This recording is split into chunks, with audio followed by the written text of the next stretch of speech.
What's good, YouTubers and YouTubettes? This is JB Sports, back again with another one. Former unified heavyweight champion Anthony Joshua, nicknamed AJ, will be taking on former WBC interim heavyweight champion Dillian Whyte. This will be a rematch for a fight that took place 7.5 years ago, December 12th, 2015. This was a fight that had a lot of trash talking in the lead up to the fight. The backstory was these two guys had fought in the amateurs. Dillian Whyte had got the dub, and AJ was looking to get or exact revenge in a professional bout. They fought, and it was a great fight, man, as Dillian Whyte was able to rock and hurt and stun Anthony Joshua early in that fight. Had Anthony Joshua damn near out of there. Anthony Joshua was able to weather the storm, and Anthony Joshua was able to take control of the fight, and he was ultimately able to stop a gassed, not properly trained Dillian Whyte.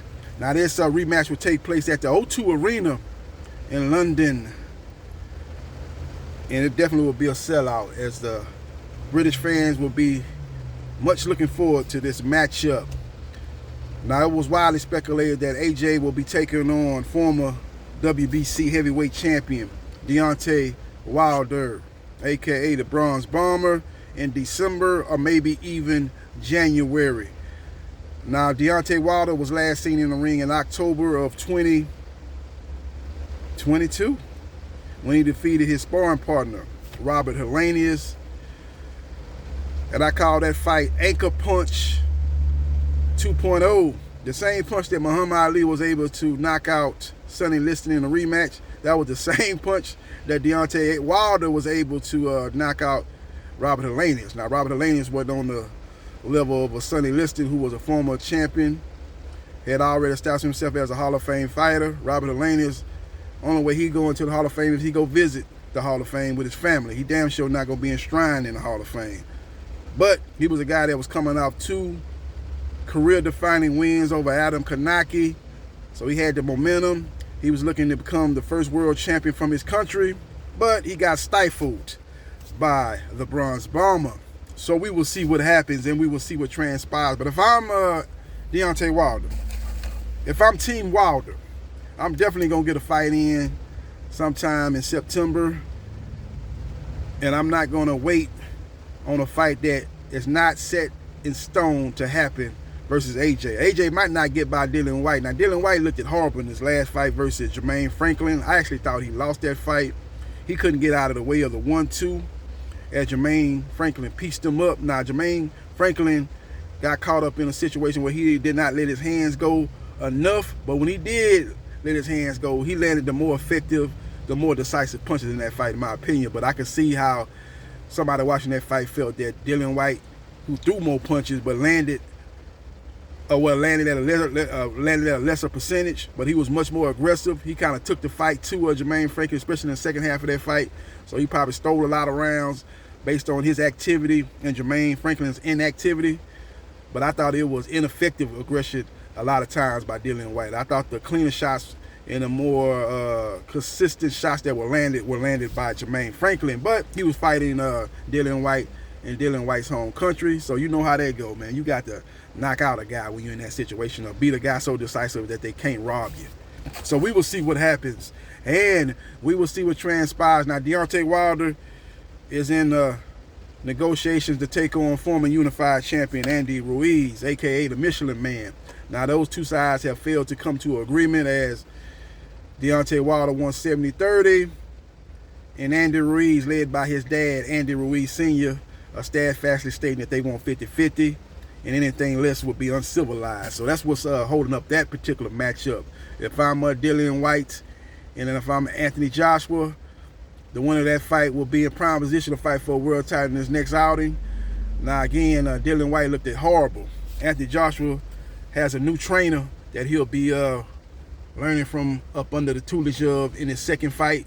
As in the first fight with Jermaine Franklin, with Derek James, trainer of the year, in his corner, AJ had the problem that has been plagued him for this last several fights.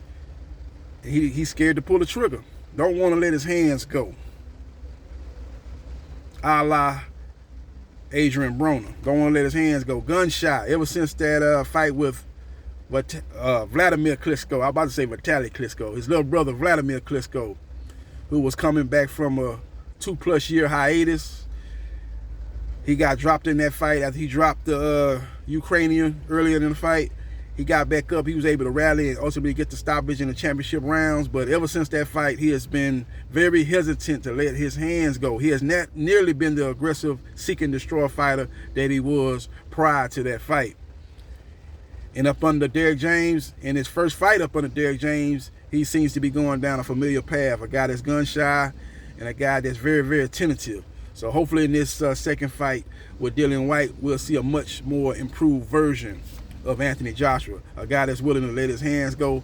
A guy that's willing to walk through the fire. A guy that's not second guessing himself. If we get that version of Anthony Joshua, then I see no reason why Anthony Joshua won't get his hand raised at the end of the day. So we will see what happens, and we will see what transpires. But Dillian Whyte is a guy that in the heavyweight division, one punch can change everything. He's got one of the better left hooks to the body in the sport of boxing. He got a decent right hand. He's got power. So if he catches AJ, who has a shaky chin, who has a chandelier glass jaw, he can definitely knock out Anthony Joshua. As we seen what happened in the fight with Andy Ruiz, the first fight. That guy was able to touch the canvas consecutive times and ultimately stopped, openly waved the white flag and quit and gave up his WBA, WBO, and IBF titles. If he did it once, he can do it twice. So Dillian Whyte, he'll be looking to try to take AJ to that same place that he was in Madison Square Garden in that first fight with Andy Ruiz. If he can get him to that place, then he'll have a great chance to ultimately get his hand raised at the end of the day. So we will see what happens, and we will see what transpires. But AJ versus Dillian, August 12th on DAZN here in the U.S., on DAZN pay-per-view in the U.K., and it's definitely a fight that I'm much looking forward to. The month of July is going to get off to a bang. This Saturday we got Jerome Boots Ennis taking on Roman Villa. And we also have the return of Virgil Ortiz Jr. taking on Amantia Stellonis in a fight that the boxing fans has much been looking forward to watching. And it's going down this Saturday night. Boots versus Villa on Showtime, and Ortiz Jr. versus Stellonis on DAZN. So we will see what happens, and we will see what transpires. The next week we got the return of the Bum Gunner. We got the return of the Bum Gunner. Alicia Bum Gunner will be looking to exact revenge, taking on a lady that she fought before she became world champion. I believe the lady beat her. Gave her her only loss of her career. She'll be looking to exact revenge in her hometown, I believe, of Detroit, Michigan. Joe Louis Arena, I think that's going to be the venue for that fight. She's going to be headlining that fight. That fight will be going down next Saturday on DAZN. We also have Frank Martin, Errol Spence Jr.'s protege, as he'll be looking to take one step closer to fighting for a world title as he takes on a foreigner, I believe from an Eastern European fighter, if I'm not mistaken, a guy that will be traveling over to the U.S. for the first time to fight, a guy that's a top 5 guy in the WBC. I don't know how good he is or how good he isn't, because he has never fought over here, and I've seen some video of him fighting over there, but you know, the competition over there leaves a lot to be desired. So this will definitely be the best opponent of his career. Hopefully he'll put on a better performance than the last guy that came from that neck of the woods, Karen, who pulled a Lance Armstrong when he took on Jerome Boots Ennis, ran the whole fight, didn't try to engage, didn't try to make the fight happen, didn't try to sit down on none of his punches, and Jerome Boots Ennis failed to cut off the ring, and that left the boxing fans with wondering how good is Jerome Boots Ennis. Is he as good as what people say he is? As he was unable to cut off the ring, and he was ineffective in his aggression in a lot of spots in that fight. So we will see what happens, and we will see what transpires. Follow me on Facebook, Gerard Briscoe. Like, share, and subscribe to JB Sports the man, the myth, the legend. And I holla.